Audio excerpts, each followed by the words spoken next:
Praise the Lord. Hallelujah. జుంటి తేనె ధారల కన్నా యేసునామమే మధురం. యేసయ్య సన్నిధిని మరువజాలను. జీవితకాలమంతా ఆనందించెదా, యేసయ్యనే ఆరాధించెదా. జుంటి తేనె ధారల కన్నా యేసునామమే మధురం. యేసయ్య సన్నిధిని మరువజాలను. యేసయ్య నామమే బహు పూజనీయము. నాపై దృష్టి నిలిపి సంతుష్టిగనను ఉంచి, యేసయ్య నామమే పరిమళ తైలము. నాలో నివసించి సువాసనగనను మార్చి, నన్నెంతగానో ప్రేమించి విజయోత్సవాలతో ఊరేగింపజేసెనే.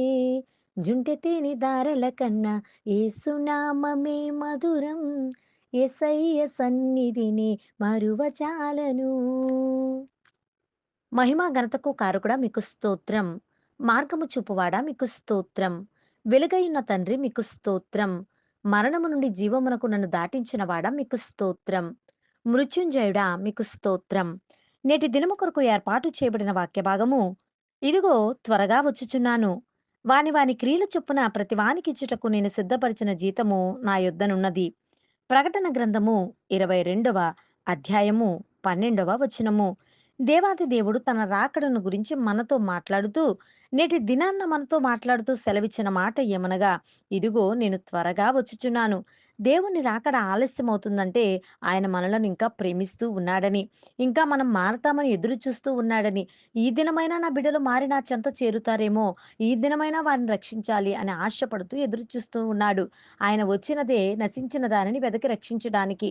ఒక్క ఆత్మనైనా రక్షించగలమా అని మనలను మనం ప్రశ్న వేసుకుంటే, మన జీవితాలలో యేసయ్య వచ్చే రాకడ సమయమందు మనం ఎత్తబడే వారముగా ఉంటామా? విడువబడే వారముగా ఉంటామో మనము సరిచేసుకొనవచ్చు. వాని వాని క్రియలు చొప్పున వానికి ఇచ్చుటకు, ప్రతి వానికి నీ ధన, మన భేదము లేదు. ధనవంతుడని, పేదవాడని భేదము లేదు. తెల్లగా ఉండేవాడు, నల్లగా ఉండేవాడని భేదము లేదు. కుల, మత, జాతి భేదములు లేకుండా ప్రతి వానికి ఎవరైతే జీవించి ఉన్న కాలమందు వారు చేసిన క్రియలు ఏ విధంగా ఉన్నాయో, ఆ క్రియలను బట్టి వారికి ప్రతిఫలం ఇస్తానని దేవుడు వాగ్దానం చేస్తూ ఉన్నాడు.